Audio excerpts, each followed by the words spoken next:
Tu es chrétien et puis tu te caches pour faire des bêtises. Tu te caches pour tromper ta femme.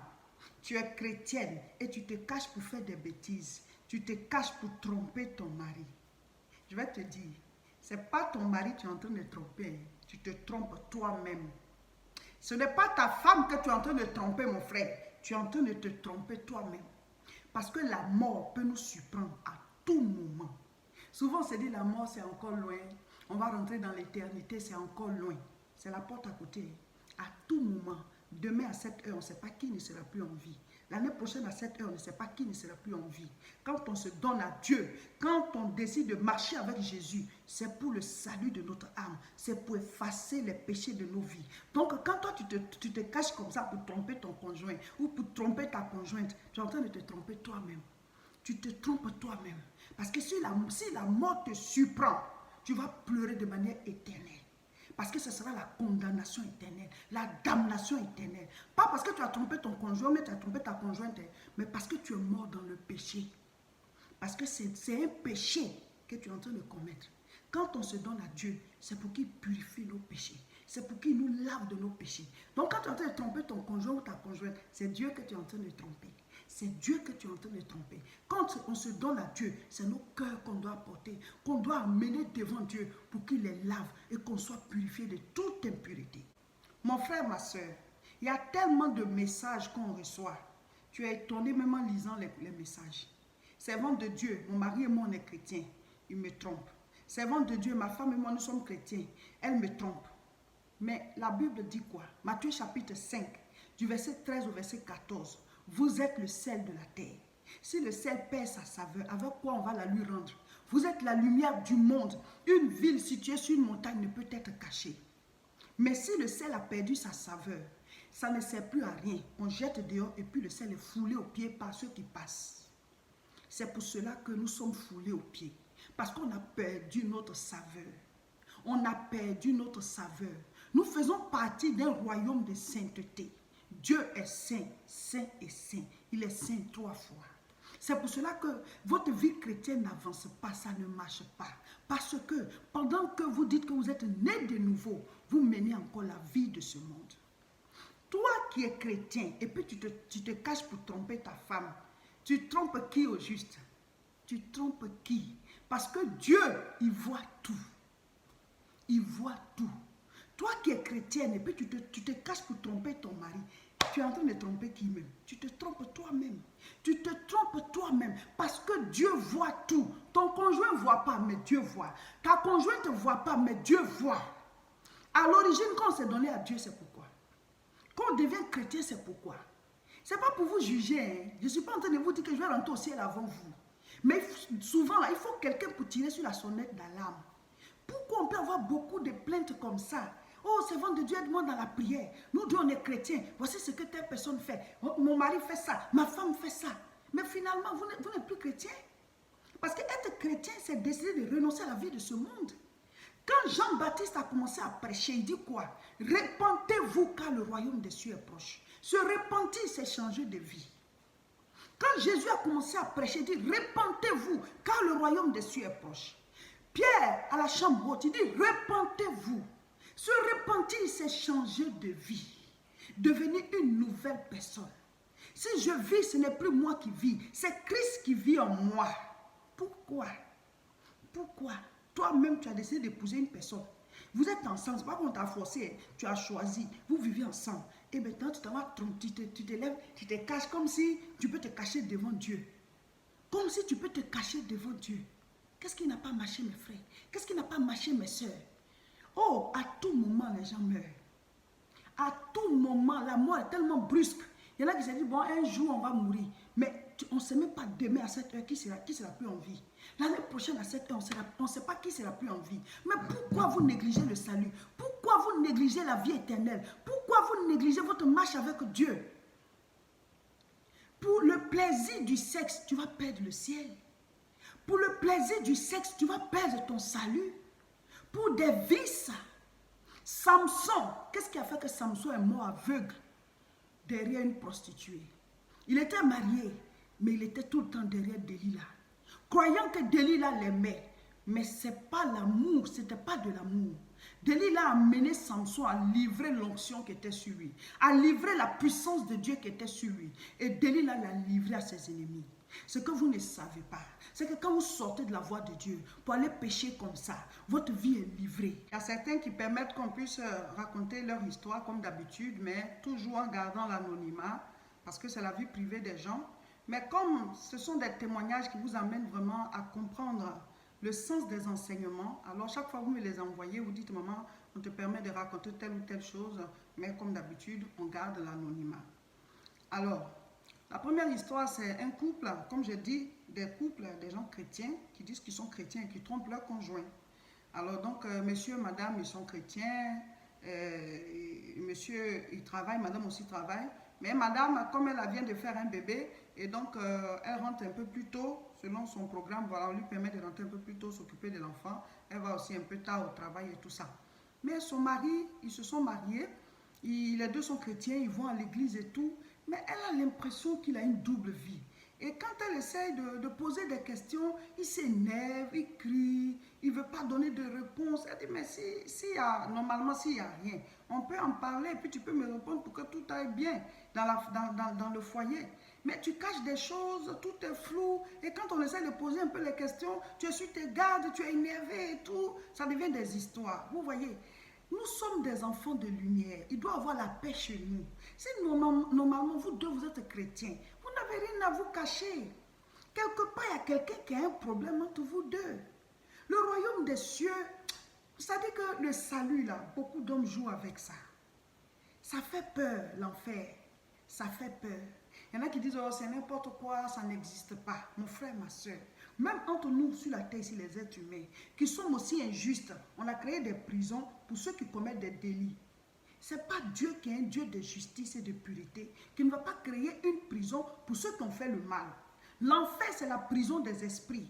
Quiconque n'aura pas eu ses péchés pardonnés, ira là-bas.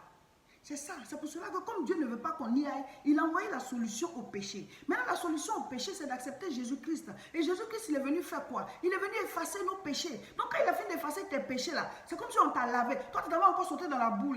Tu vas te retrouver là où ceux qui ont la boue sur eux s'en vont. Donc, tu dis que tu veux être sauvé, mais en même temps, tu veux mener la vie du monde, la vie du péché. Ce qui n'est pas possible, sinon tu vas aller salir le ciel.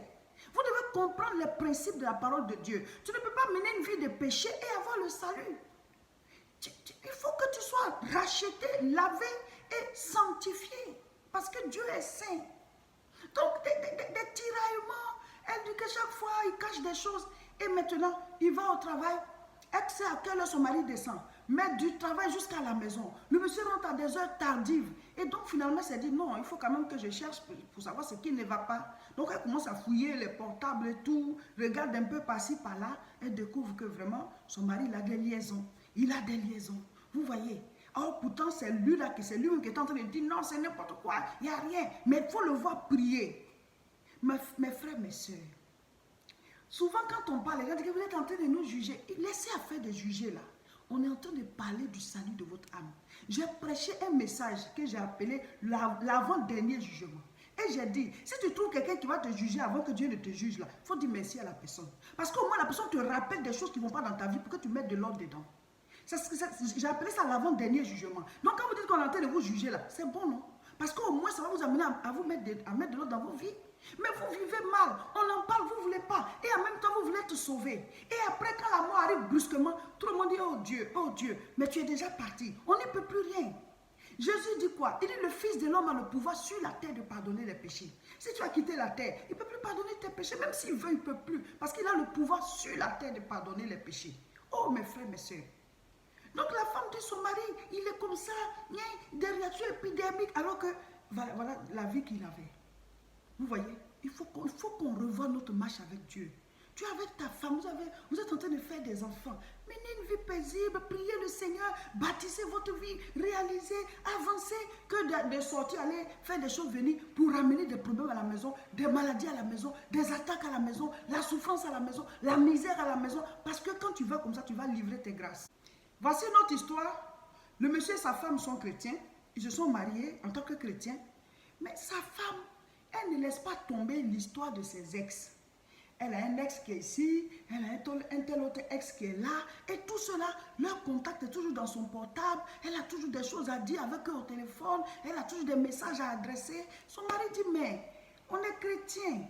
Tu t'es donné au Seigneur, on s'est marié dans le Seigneur. Là, notre vie va bien, on est en train de réaliser des choses. Mais le contact que tu as tout le temps avec tes ex-là, c'est pourquoi. Vous voyez, en tant que chrétien, on doit avoir le cœur pur. En tant que chrétien, tout doit être net. Et en fouillant, son mari découvre aussi des messages que voilà, elle a des liaisons avec un ou deux de ses ex. Mais ma chérie, tu n'es pas convertie, tu ne t'es pas donné à Dieu. Tu ne t'es pas donné à Dieu. Et comme je le dis là, tu n'es pas en train de tromper ton mari, tu es en train de tromper ton propre salut. Parce que là, si la mort te prend, alors qu'à tout moment on peut quitter la terre. Il y a tellement d'accidents, il y a tellement de choses qui se passent. Et si tu as quitté la terre sans t'être repenti, sans avoir changé de vie, mais tu es foutu à jamais. C'est ça le problème. Romains chapitre 6, le verset 23. Qu'est-ce que la Bible dit? Car le salaire du péché, c'est la mort. Mais le don gratuit de Dieu, c'est la vie éternelle en Jésus-Christ notre Seigneur. Vous voyez mes frères, mes soeurs, Dieu dit, le salaire du péché, c'est la mort, c'est la loi. Quand tu pêches, l'âme qui pêche, c'est elle qui mourra. Mais Jésus-Christ est venu pour que nous puissions recevoir gratuitement le salut. Donc, donnons-nous réellement à lui afin d'avoir le salut ici-bas et au ciel. J'aimerais vous donner un conseil. En tant que couple, c'est-à-dire quand vous êtes dans votre foyer, avec votre conjointe ou bien avec votre conjoint, ne fouillez pas. Ne fouillez pas leurs affaires. Ne fouillez pas leur portable à la recherche de quelque chose. Parce que ça détruit votre paix. Ça peut vous créer des problèmes. Vous savez, la santé, là, il faut veiller dessus. Si Dieu veut qu'une information vous parvienne, elle va vous parvenir. Dieu est fidèle.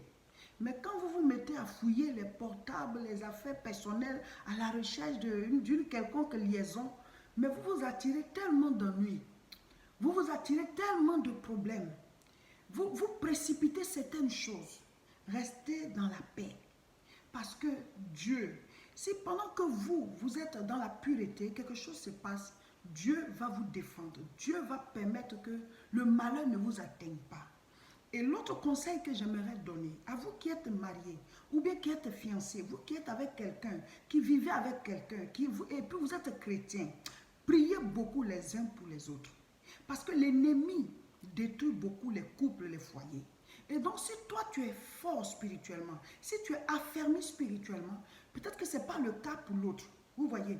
Donc, confiez beaucoup vos conjointes à Dieu. Prenez souvent des temps de jeûne et prière pour leur vie spirituelle, pour dire, Seigneur, révèle-toi.